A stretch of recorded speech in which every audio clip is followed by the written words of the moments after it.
Hello, welcome back to my channel. I'm Lena. This is Lena's Bookshelf, and this is the start of another reading vlog. So in this vlog, I'm going to be reading Where the Crawdads Sing by Julia Owens. Everybody and their freaking brother has read this, except for me. For a long time, I thought I wasn't gonna like this. I hadn't really heard very many good things, but the past year or so, I've really gotten into more historical fiction, and so I wanted to give it a try. Also, I wanted to read this because the movie is about to come out, so I thought it would be fun to take you along my experience reading this book and then kind of do a comparison after I watch the movie. So I've already started reading this. I think I'm on chapter 8, and basically all that's happened, I think it's 1969 or 1970, one of those years, and you're following Kaya, and she is a marsh girl, so she kind of lives in a not so great area of town, in this little southern town. And she doesn't have a lot of friends. People think that she and her family are kind of dirty. Her parents are kind of off doing their thing. She's kind of left to her own devices. She doesn't go to school, and so she is kind of seen as a recluse. And we're just following her growing up right now. I know at some point it's going to get into I think a murder investigation or something, but this is a Reese's Book Club pick, and so I am pretty interested to see what all the hype is about. So far, it's giving The Glass Castle vibes by Jeanette Walls. You're basically following a really poor girl that has some pretty eccentric parents that aren't really available to her, aren't really helping her. I'm excited to see where this goes. I'm excited to see what all the hype is about. I feel like this book is more for people who don't read as many books. But I feel like somebody like me that reads like 100 books a year, maybe it won't be as incredible. I don't know. Maybe not. Maybe you read like 400 books a year and you loved this. I don't know. Maybe that's just me. So today is Saturday. I am home and I need to clean my house. I have been gone for a week with my family in Colorado Springs, Colorado, and I need to get this house in shape. I'm like looking around and I'm like, oh my gosh, I have a suitcase to unpack. I have all kinds of stuff. I still have a cooler sitting out from when we went camping. I have a lot of books to organize. I have a lot of dishes to do. I have a lot of laundry to do. So we're gonna take care of that and read some of this physically and also listen to the audiobook. I have the audiobook checked out from my library via the Libby app. I will be back when I have something more to report.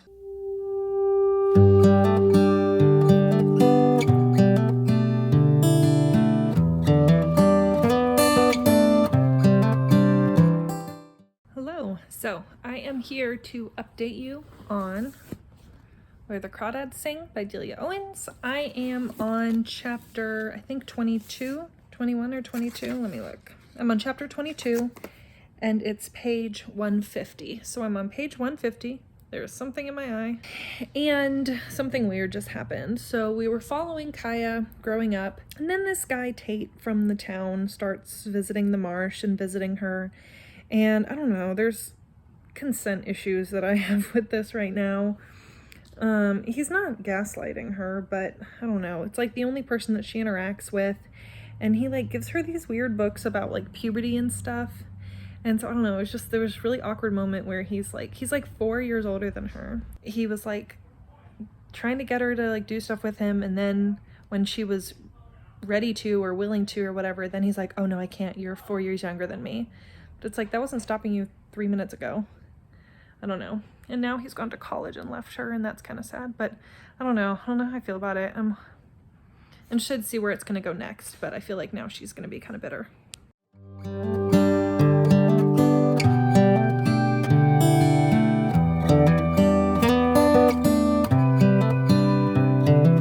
This is a good... It is time for another update on Where the Crawdads Sing. I am about to go out to dinner. I am in Pittsburgh, Pennsylvania right now for work, and I just wanted to update this real quick. It took us about 4 hours to drive here, and I didn't get to listen to any of the book while I was driving here because I was talking to my training partner. We have a really fun time talking in the car. I have been able to kind of listen to a little bit this morning on my way to work and things like that. And I am on page 285, so I have just a little bit left, just this little sliver here at the back. and I made it to the courtroom part, but I really hope there's more. So far there hasn't been a whole lot about the courtroom. It's been a lot of build up, a lot of leading up to the courtroom scenes, and I kind of want more. I really enjoyed the chapter about picking the jury people. That was really interesting to me. But I don't know, I just don't really care much about like the marsh stuff. That stuff doesn't really interest me a whole lot.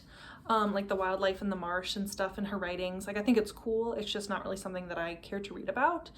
So I don't know, I'm interested to see where this is gonna go. I'm interested to see if she's gonna end up with Tate or not. I'm interested to see what's gonna happen with her brother. So yeah, I haven't really tried to make any predictions yet.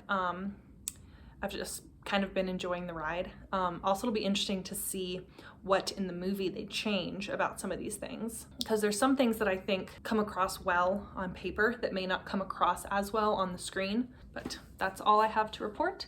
We are going to go get some dinner now. We're so tired, and there's a Cheesecake Factory right across the street from our hotel, so I think we're just gonna do that. We're only here for one night. This is kind of a quick and dirty trip. Just drive here, sleep, train, drive home. And I'm just coming off of a week of vacation, so I just want to eat some cheesecake and go to bed. So that's what I'm gonna do. Yes, I need to start the rebuilding of life. The roads that lay open are many when the old one's gone under the knife.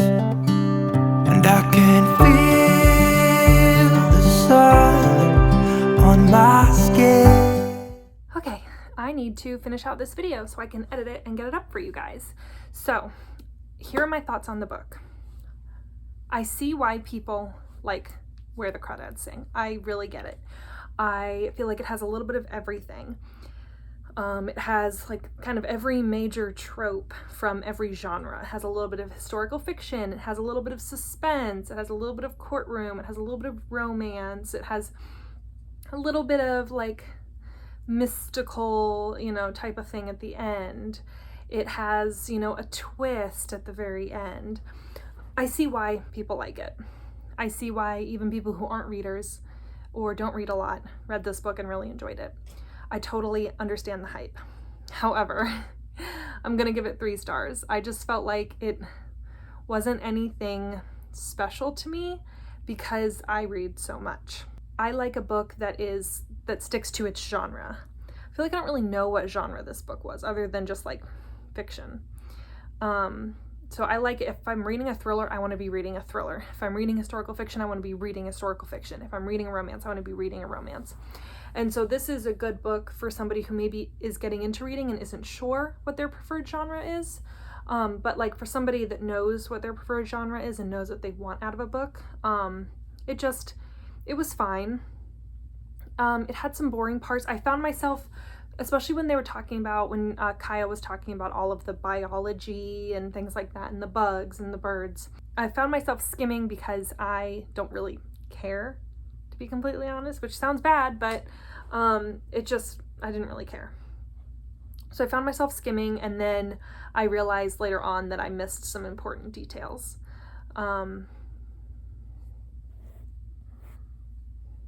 So yeah, those were my thoughts on the book. I give it 3 stars.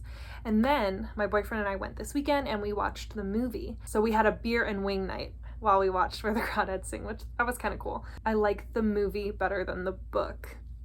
And I don't say that very often, but more and more recently, I've been liking movie adaptations better than books. And I don't know what it is because I never used to like a movie adaptation more than the book.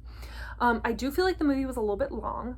I don't feel like it needed to be, it was like 2.5 hours. I don't feel like it needed to be that long, first of all. I felt like there was some things they could have cut out. I like that they made Kaya seem a little bit older during the weird consent-y part, the part that made me feel yucky because she was like 12 and Tate was like 18. They made her seem a little bit older in the movie, so it didn't feel as like... I also liked the timeline of the movie better. I liked the timeline and the way it progressed better than the book. I loved how they portrayed the character of Jumpin'. I like how they portrayed her brother Jody. And yeah, overall it was nice. I did tear up a little bit at the end, because if you know the end of the book, then the end of the movie is like, I didn't tear up at all during the book, but the movie, it choked me up a little bit for a second there. But yeah, overall I felt like they portrayed it well.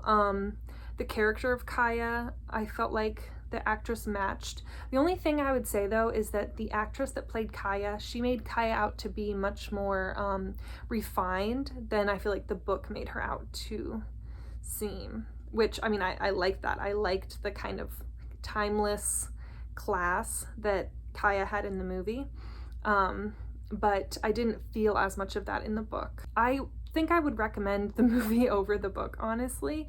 Unless you are trying to get into reading and you're, like I said, if you're trying to get into reading and trying to figure out what you like in books, I think this is a perfect way to kind of try out a couple of different styles of trope and genre to kind of see what you gravitate towards. But I definitely feel like the movie and the book both cater to a wide range of ages, which I feel like that's part of why it's done so well. You know, there was a lot of age range at the movie theater, and I know a lot of different people from a lot of different age ranges, a lot of different backgrounds that have read the book too. So I definitely think that Delia Owens did something right. I just don't think it was a super great book for me, but I probably will recommend it from time to time to people who are getting into reading. So I'm sorry this was kind of a sporadic vlog. I kind of forgot to vlog in between my reading, and I tried to vlog a little bit at the movie theater, but honestly it was really busy because we were there on a Saturday afternoon, so it was just a little bit awkward like holding my phone and stuff. So, but yeah, if you liked this, let me know if you'd like to see any other book to movie adaptation comparisons. Let me know in the comments down below if you've read Where the Crawdads Sing or if you've seen the movie and what you thought of both of them. Please hit that subscribe button, it really helps out my channel, and I'll see you in my next video. Bye!